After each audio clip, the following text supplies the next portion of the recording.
Hello everyone. Math filament YouTube channel में आपका बहुत बहुत स्वागत है। आज का क्लास बहुत ही खास होने वाला है, क्योंकि आज के क्लास में हम लोग पढ़ेंगे क्लास 10th के कुछ ऑब्जेक्टिव सवाल जो मैथ के होने वाले हैं, और जो पहला चैप्टर होगा जिसका नाम होगा वास्तविक संख्या या रियल नंबर। देखिए, हम लोग ये सीरीज स्टार्ट किए थे, लेकिन कुछ दिनों का गैप हो गया था, जिससे हम लोग ये पूरा नहीं कर पाए। तो जो मैंने क्लास अभी स्टार्ट कर दिया है, मैं उसको कंप्लीट करूंगा इस नए साल में। ये मेरा आपका वादा है, ठीक है ना। और क्लास 10th के जितने भी विद्यार्थी हैं सभी को हैप्पी न्यू ईयर। और इसी नए साल की शुरुआत, क्योंकि हमारे पास टाइम भी बहुत कम है और फरवरी में हमारा एग्ज़ाम है बिहार बोर्ड का, तो मैथ में भी हम ऑब्जेक्टिव आपको कुछ करा देते हैं, ताकि आपको ऑब्जेक्टिव में 50 ऑब्जेक्टिव कम से कम कोई मतलब कहीं नहीं जाए, गलत ना हो, ठीक है। तो आइए शुरू करते हैं सबसे पहले सवाल से। सबसे पहला सवाल ये है कि 22/7 22/7 कह रहा है कि ये इसका दशमलव प्रसार है।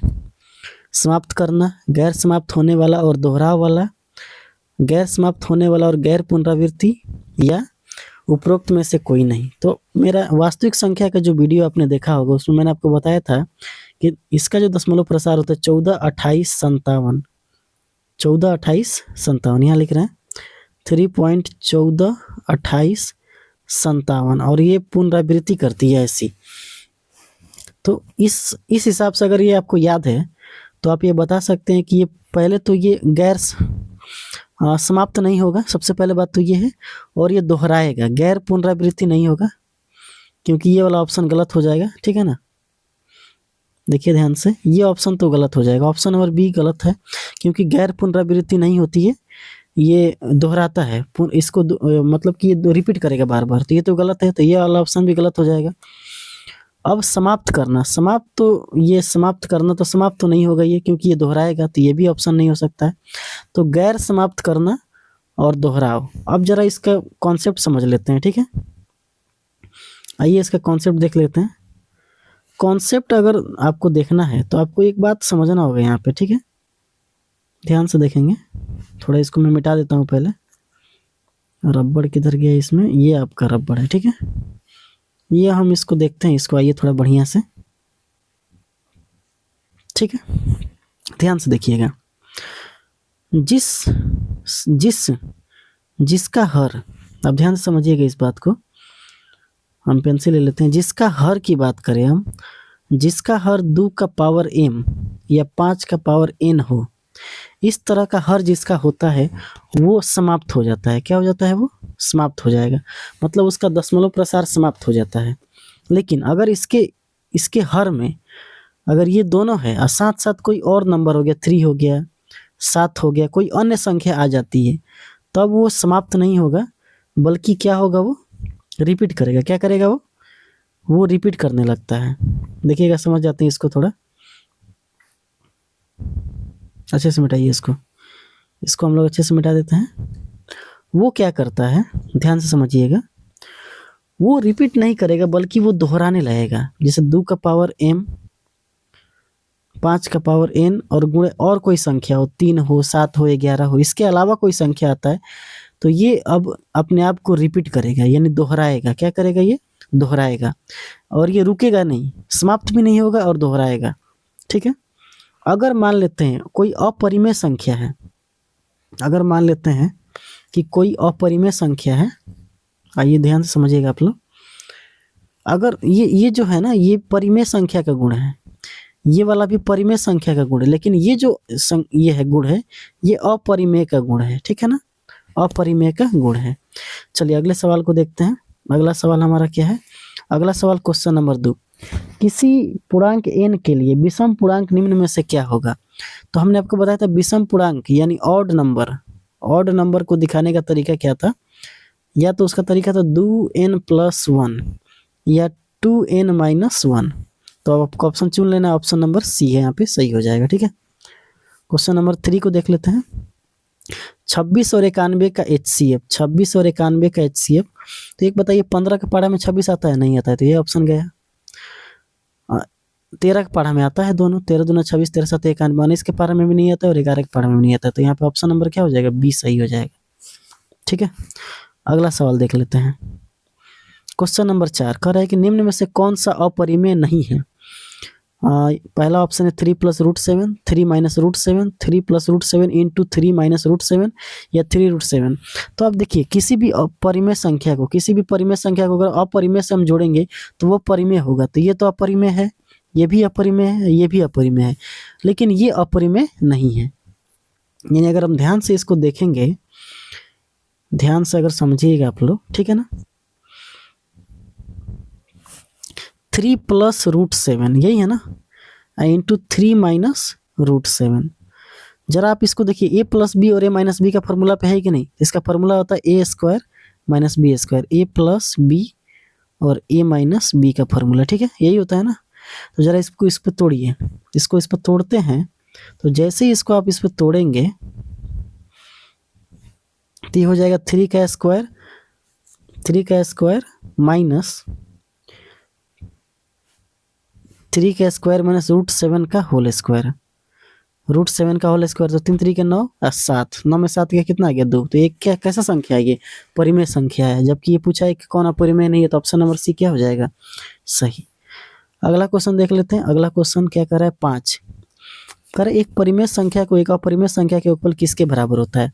तो कोई भी एक परिमेय संख्या हम ले लिए, ठीक है, और उसको हम जोड़ दिए अपरिमेय से। तो जैसे इसको जोड़ेंगे तो हमको क्या मिलेगा, अपरिमेय ही मिलेगा। क्या मिलेगा, अपरिमेय। तो यहाँ पे ऑप्शन नंबर बी क्या हो जाएगा, सही।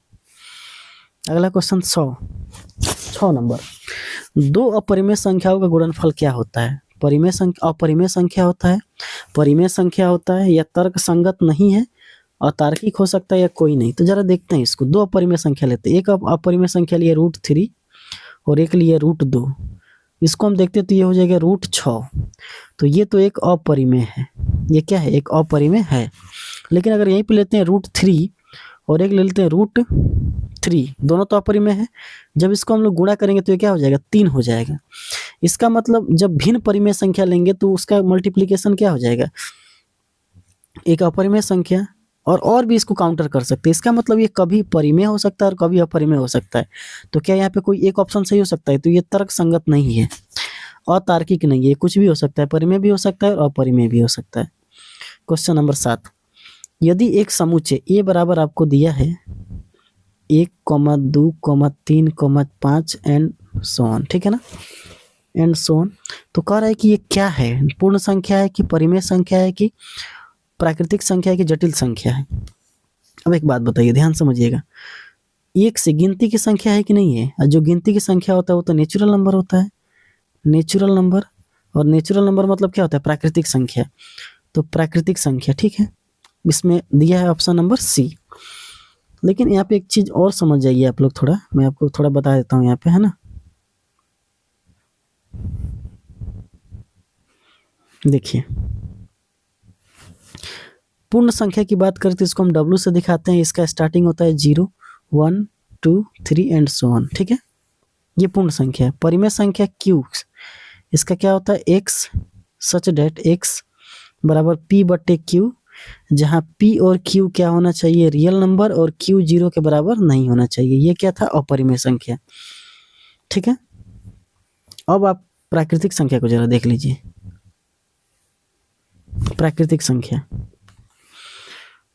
प्राकृतिक संख्या की बात करें हम तो इसको दिखाते हैं n से, और इसका होता है 1, 2, 3 एंड सो ऑन, ठीक है। तो ये आपका क्या हो गया, प्राकृतिक संख्या। कॉम्प्लेक्स नंबर की अगर हम बात करें, कॉम्प्लेक्स नंबर की बात करते हैं हम, जरा ध्यान से देखिएगा आप लोग। कॉम्प्लेक्स नंबर जो होता है जटिल संख्या, ये होता है x + i/y, जहाँ x y क्या है, रियल नंबर है। ये हम लोग आगे पढ़ते हैं 11th क्लास में। खैर आपको उससे कोई मतलब नहीं था, आपका ऑप्शन यहाँ पे क्या हो जाएगा, सी।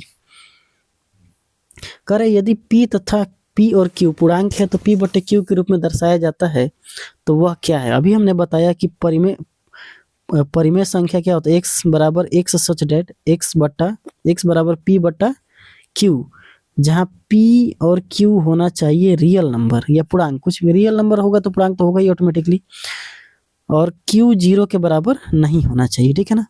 तो ये डेफिनेटली क्या है, परिमेय संख्या है। क्या है, परिमेय संख्या। अगला क्वेश्चन देखते हैं, क्वेश्चन नंबर 9, वह सबसे बड़ी संख्या जो 70 और 125 को विभाजित करती है और शेष 5 और 8 बचता है।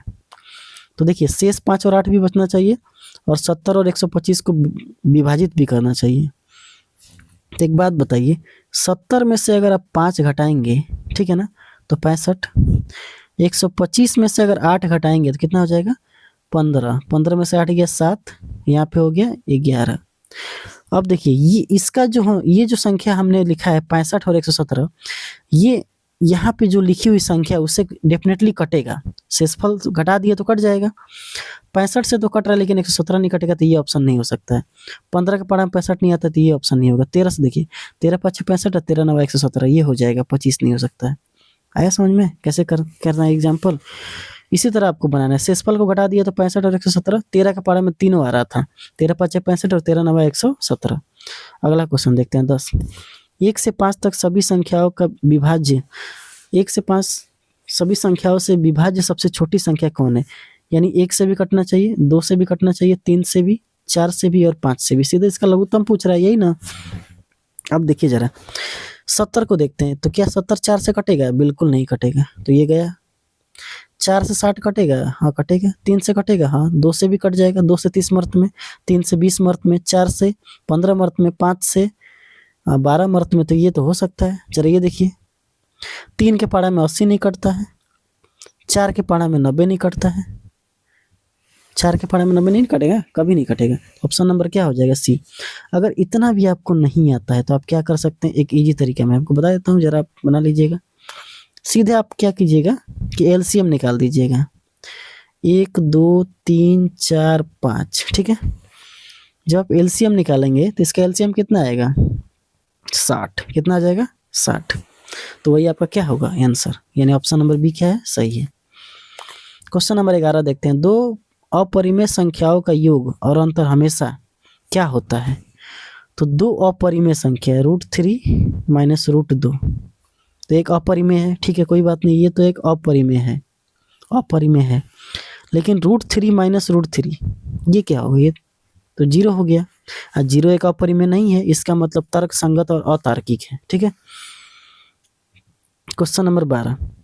परिमेय संख्या 23 बट्टा 2 का पावर 2 और 5 का पावर 1, तो कह रहा है इसका दशमलव प्रसार निम्नलिखित समय के बाद दशमलव प्रसार समाप्त हो जाएगा। 1 दशमलव स्थान के बाद, 2 दशमलव स्थान के बाद, 3 दशमलव स्थान के बाद, या 3 से अधिक दशमलव स्थान के बाद। अब जरा ध्यान से आप लोग समझेंगे, ठीक है ना। देखिएगा, थोड़ा इसको समझते हैं इसको। अब आप ध्यान से इसको देखेंगे तो 23 जो है उसमें हम 2 का पावर 2 और 5 का पावर 1 से भाग देना चाहते हैं, ठीक है ना। तो एक बात बताइए, अगर यहाँ पे एक और 5 ला लें और ऊपर 5 से गुणा कर दें तो क्या कोई फर्क पड़ेगा? 23 5 होता है 115 बट्टा, अब इसको गुणा कीजिए, 5 25 और 2 दूना 4, 25 चौके 100, यानी 1 अंक के बाद दशमलव 1.15, यानी 2 अंकों के बाद समाप्त हो जाएगा। तो ये आपका आंसर हो गया 2 दशमलव स्थान तक, ठीक है। 2 दशमलव स्थान तक हो गया क्लियर। 13 नंबर देख लीजिए। यूक्लिड विभाजन परिमेयका के अनुसार दो धनात्मक पूर्णांक ए और बी अद्वितीय पूर्णांक क्यू और आर मौजूद है। ए बराबर कितना है? बी क्यू प्लस आर, ठीक है। तो कह रहा है कि आर कहाँ से कहाँ होता है? आर जब तक हम लोग भाग देते हैं, जब तक वो 0 ना हो जाए और बी से छोटा ना हो जाए, 0 के बराबर और बी से छोटा ना हो जाए। तो अब देखिए 0 के बराबर होना चाहिए, तो यहाँ तो 0 के बराबर है नहीं, तो ये ऑप्शन गया। 1 के बराबर है तो ये ऑप्शन गया। 0 के बराबर देखिए यहाँ नहीं है, यहाँ पे देख लीजिए, थोड़ा आपको समझा देते हैं। यहाँ पे देखिए 0 ऐसे दिया है तो तब ना बराबर होता है। आर और ये हमको खोजना है, ठीक है ना, बस समझ में आ रहा है। तो ये तो बी में भी नहीं है, तो ऑप्शन नंबर क्या हो जाएगा? सी। ऑप्शन नंबर सी क्या है? सही है। बस समझ में आ रहा है, ऑप्शन नंबर सी एकदम सही है। Question number 14। किसी m पूर्णांक के लिए प्रत्येक सम पूर्णांक निम्न रूप का हो सकता है। प्रत्येक समपूर्णांक निम्न रूप का हो सकता है। तो छोड़िए ये ऑप्शन आपको ये ऐसा नहीं दिया, ये ऑप्शन दिया है m हो सकता है या 2m हो सकता है या m+1 हो सकता है या 2m+1 हो सकता है।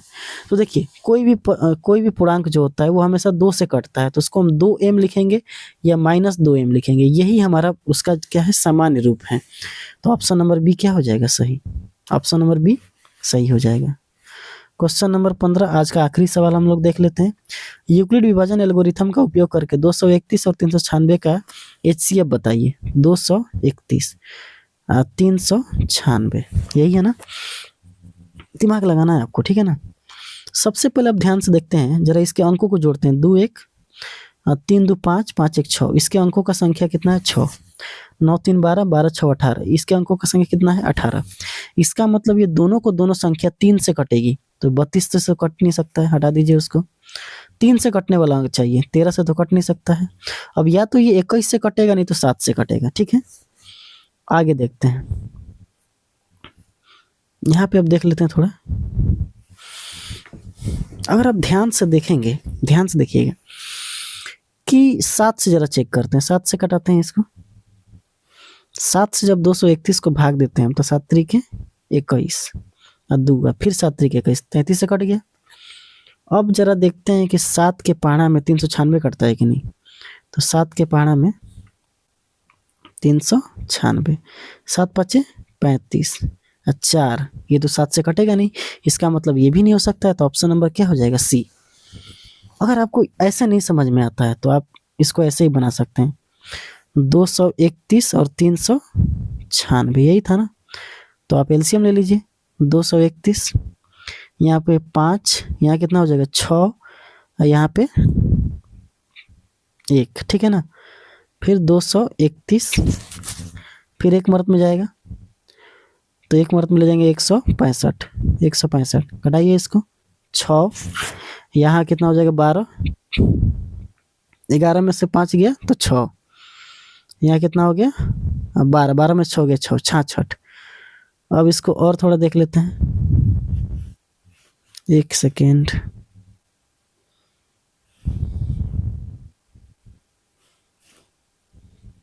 छाछठ, ठीक है ना। 66 में अब क्या करेंगे 165 से करते हैं, ठीक है ना। अगले पेज में 66 में 165 से, तो 66 दूना कितना हो जाएगा 132, 66 दूना 132, यहाँ से कट जाएगा 3, यहाँ से हो जाएगा 3, ये कट गया, और फिर 66 से भाग दीजिए, 33 दूना 66, ये कट गया। देखिए तो कितना एचसीएफ आ गया 33। लेकिन यार आप ऐसे बनाएंगे तो बहुत लंबा पड़ेगा, है ना, आपको ऐसे नहीं सोचना है। जैसे मैं बता रहा हूँ वो आपके लिए बेस्ट मेथड है। क्या करेंगे आप जरा एक बार उसको समझ लीजिए, एक बार आखिरी बार, फिर उसके बाद आप आराम से बना लेंगे, ठीक है ना। आपको क्या दिया है, आपको ये सोचना है कि 231 दिया है और 396 दिया है।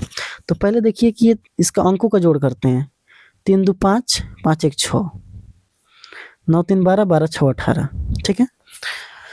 अगर ये संख्या जो हमने लिखा है 6 और 18 3 के पहाड़ा में आता है, इसका मतलब ये 6 भी कटेगा 3 से और 18 भी कटेगा 3 से। इसका मतलब ये जो ऊपर वाली जो संख्या है ये वाली, ये दोनों 3 से कट जाएगा। 3 से कटने वाला ऑप्शन ये भी नहीं है और ये भी नहीं है। 3 7 21 33, 11 3 33, अब 2 ही ऑप्शन हो सकता है। अगला हम लोगों ने चेक किया, अगला हम लोगों ने ये चेक किया कि ये जो संख्या हमने लिया है, ये संख्या 7, देखिए 7 3 21, 21 को तोड़ेंगे तो क्या हो जाएगा, 21 को तोड़ेंगे तो या तो 3 आएगा नहीं तो 7 आएगा। अब 7 से चेक कर लेते हैं, तो 7 से 231 नहीं कट जा रहा है, लेकिन ये नहीं कट रहा है, देखिए 396, 7 5 35, 4 46, 7 के पहाड़ में 46 का भी आता है, तो ये भी ऑप्शन गया। तो ऑप्शन नंबर क्या हो जाएगा 33। तो इस तरह आप सवालों को सॉल्व कर सकते हैं, और इसका मैथ का एकदम लगातार वीडियो आते रहेगा, आप लोग टेंशन नहीं लेना है, बस आपको पढ़ते रहना है। मिलेंगे अगले क्लास में इसी के साथ, तब तक के लिए जय हिंद। सबको वीडियो शेयर कीजिए ताकि सबको फ़ायदा मिल सके।